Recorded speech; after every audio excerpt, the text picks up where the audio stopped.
নমস্কার, আমি মনিতপা। ১৬ আনা বাঙালি পরিবারে আপনাদের সবাইকে স্বাগত জানাই। আশা করি সকলে ভালো আছেন। আর আমিও আবার হাজির নতুন ব্লগ নিয়ে। এখন আমি চললাম সিউড়ি থেকে শান্তিনিকেতন বোলপুরের পথে।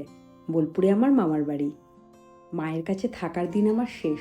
এই ৮-৯টা দিন যে হুশ করে নিমেষের মধ্যে কি করে কেটে গেল বুঝতেই পারলাম না। আজকের রাত্রিটা মামার বাড়িতেই কাটাবো।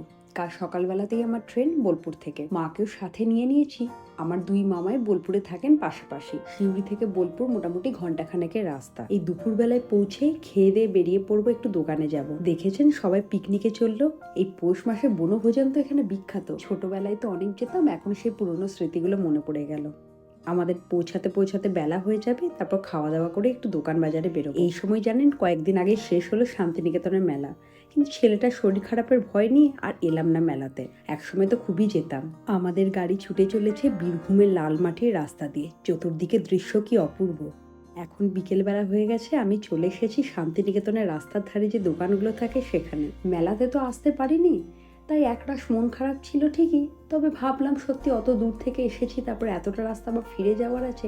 বাচ্চাটাকে নিয়ে এই কদিনের জন্য মায়ের কাছে এসে আর মেলায় যদি ঘুরবো, তাহলে মায়ের সাথে এত জমে থাকা গল্প বা মায়ের সাথে দিনগুলো কাটাবো কি করে। দেখেছেন এই ব্যাগের দোকানটা কিন্তু ভারী সুন্দর। এখানকার কাকিমার ব্যবহার বা জিনিসের দাম বেশ রিজনেবল। এই দোকানটার নাম ঠিক মনে নেই, বা হয়তো কোনো ব্যানার লাগানোও ছিল না। আমি এখান থেকে বেশ কিছু জিনিসপত্র কিনেছি সবাইকে গিফট দেওয়ার জন্য। আপনারা যখন শান্তিনিকেতনে আসবেন এই কাকিমার দোকানে আসতে পারেন। শুধু মনে রাখবেন পাশে একটা চায়ের দোকান আছে। এই বছর দেশে হাতে কম সময় নিয়ে এসেছিলাম বলে বীরভূমের বিভিন্ন জায়গা ঘোরা বা বিশেষ করে শান্তিনিকেতন ঘুরে দেখানো আপনাদেরকে সম্ভব হয়নি। বিভিন্ন জায়গা ঘুরে দেখা, বিশেষ করে শান্তিনিকেতন ঘোরাটা না হয় পরের বারের জন্য তোলা থাক। আপনাদের আগের দিন ভিডিওতে তো বলেছিলাম আমার মায়ের কাছে এইসব কাজ ছিল নখদর্পণে। মা শান্তিনিকেতনের কলা ভবনে যখন শিখেছিলেন সবটাই খুব নিপুণভাবে করতেন, কিন্তু ধীরে ধীরে বিয়ের পর পরিবার পরিস্থিতি বা নানান রকম সমস্যার কারণে, সাংসারিক কারণে মায়ের সেই সব নিয়ে আর এগোনো হয়নি। তার পাশাপাশি মায়ের আরেকটা বড় গুণ কি ছিল জানেন?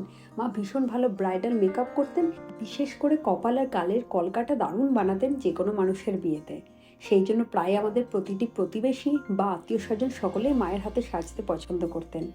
কিন্তু মা সবটাই করতেন শখে ভালোবেসে, কোনোদিনই প্রফেশনাল হয়ে উঠতে পারেননি। তারপর ধীরে ধীরে পরিস্থিতির চাপে সবই যেন কোথায় হারিয়ে গেল। যাকে পুরনো কথা ভেবে মন খারাপ করে আর লাভ নেই। আজকের ছোট্ট ব্লগ তাহলে এখানেই শেষ করি। ভালো লাগলে অবশ্যই লাইক, শেয়ার ও সাবস্ক্রাইব করে দেবেন। সকলে ভালো থাকবেন। ধন্যবাদ।